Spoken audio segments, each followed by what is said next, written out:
এইটো ভিডিঅ'ত কানাইৰ চাতুৰি এই পদ্যাংশটোৰ পৰা কি ইম্পৰ্টেণ্ট কুৱেশ্যন আছে এইটো ভিডিঅ'ত তোমালোকক দেখুৱাই দিম।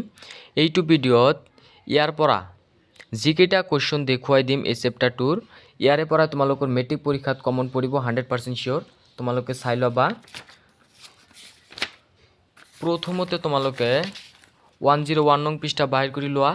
ইয়াৰ পৰা তোমালোকৰ ইম্পৰ্টেণ্ট কুৱেশ্যন আছে, মই লিখি ৰাখিছোঁ, তোমালোকক দেখাই দিওঁ কেনেকুৱা টাইপ কুৱেশ্যন আহিব। ইয়াৰ পৰা তোমালোকে 1 নংটো চাবা। শ্ৰীধৰ কন্দলীয়ে ৰচনা কৰা দুখন কাব্যপুথিৰ নাম লিখা। এই কুৱেশ্যনটো মষ্ট ইম্পৰ্টেণ্ট, তোমালোকে শিকি যাবা। কাণখোৱা আৰু গুণোচা কীৰ্তন। তাৰপিছত 2 নংটো চাবা। বিষ্ণুৰ পঞ্চম অৱতাৰ কি? এইটো মষ্ট ইম্পৰ্টেণ্ট, এইটো হ'ব বামন। এইটো কুৱেশ্যন আহি থাকে, তোমালোকে চাবা। তাৰপিছত 3 নংটো চাবা। কানাৰ চাতুৰি নামৰ কবিতাটো কোনখন পুথিৰ অন্তৰ্গত? এইটো মষ্ট ইম্পৰ্টেণ্ট, তোমালোকৰ কুৱেশ্যনটো হ'ল কানাৰ চাতুৰি নামৰ কবিতাটো কোনখন পুথিৰ অন্তৰ্গত? কাণখোৱা পুথিৰ অন্তৰ্গত। মষ্ট ইম্পৰ্টেণ্ট হয়, তোমালোকে এই কুৱেশ্যনটো শিকি যাবা। যদি দিয়ে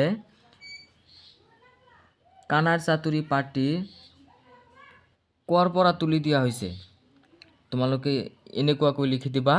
কানাৰ চাতুৰি কবিতাটো কাণখোৱা পুথিৰ দ্বিতীয় অংশৰ পৰা তুলি দিয়া হৈছে। ইয়াৰ পৰা তোমালোকৰ দুটা কুৱেশ্যন হয়, তোমালোকে মনত ৰাখিবা। ইম্পৰ্টেণ্ট ইয়াৰ পৰা দিছে শ্ৰীধৰ কন্দলীয়ে ৰচনা কৰা দুখন কাব্যপুথি, দুটা কাব্যপুথি শিকিবা আৰু কাণখোৱা পুথিৰ দ্বিতীয় অংশৰ পৰা তুলি দিয়া হৈছে, এইটো মনত ৰাখিবা।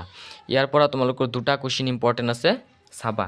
তাৰপিছত শব্দ অৰ্থ আৰু টকাৰ ভিতৰত চাবা। আশী আহি, খেদি খেলা, ৰজনী ৰাতি, তাৰপিছত কিশোৰ কিশোৰ, হাৰলি অতি মৰমৰ। মষ্ট ইম্পৰ্টেণ্ট হয়, শব্দ অৰ্থ কেইটা চাবা। ইয়াৰ পৰা তোমালোকৰ শব্দ অৰ্থ আহে। তাৰপিছত সুমৰন্থে, এইটো চাবা, ইম্পৰ্টেণ্ট। তাৰপিছত তাচম্বক তেওঁলোকক, বিগুটীয়া ঠাট্টা কৰা, চৌপৰ চাবা।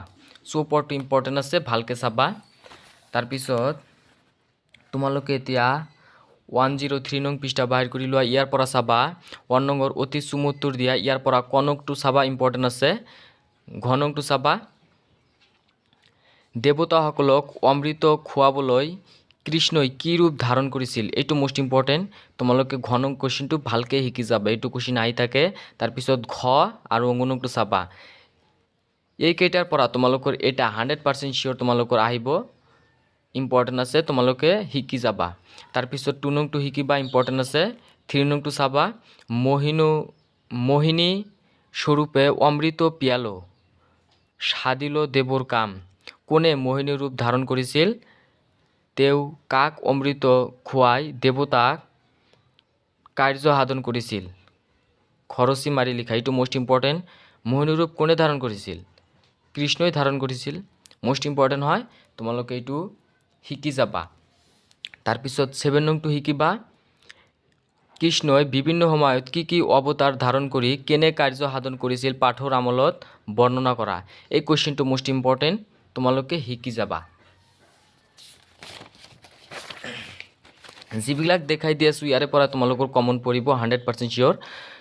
তোমালোকে 8 নংটো শিকিবা। 104 নং পৃষ্ঠা বাহিৰ কৰি লোৱা। ইয়াৰ পৰা 8 নং কুৱেশ্যনটো শিকিবা।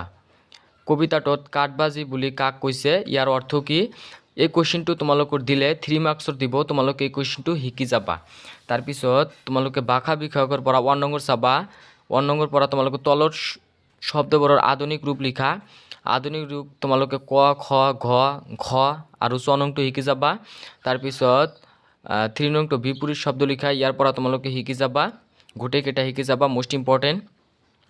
এইটো ভিডিঅ'ত এই পদ্যাংশটোৰ পৰা তোমালোকক যিকেইটা কুৱেশ্যন দেখুৱাই দিলোঁ ইয়াৰে পৰাই তোমালোকৰ মেট্ৰিক পৰীক্ষাত 100% চিয়'ৰ কমন পৰিব।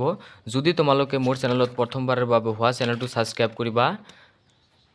যদি কোনোবা কুৱেশ্যনত তোমালোকৰ বুজাৰ অসুবিধা থাকে মোক কমেণ্ট কৰি ক'লে হ'ল যে এইটো কুৱেশ্যন বুজাই দিব লাগে, মই তোমালোকক বুজাই দিবলৈ চেষ্টা কৰিম। তোমালোকৰ যদি বৈচিত্ৰ্যময় অসমৰ এক্সট্ৰাকৈ ইম্পৰ্টেণ্ট ভিডিঅ' লাগে মোক ক'লেই হ'ল, মই তোমালোকক দিবলৈ চেষ্টা কৰিম। যদি তোমালোকে মোৰ চেনেলত প্ৰথমবাৰ বাব হোৱা চেনেলটো ছাবস্ক্ৰাইব কৰিবা আৰু তোমালোকৰ বন্ধুবৰ্গৰ মাজত চেনেলটো শ্বেয়াৰ কৰিবা।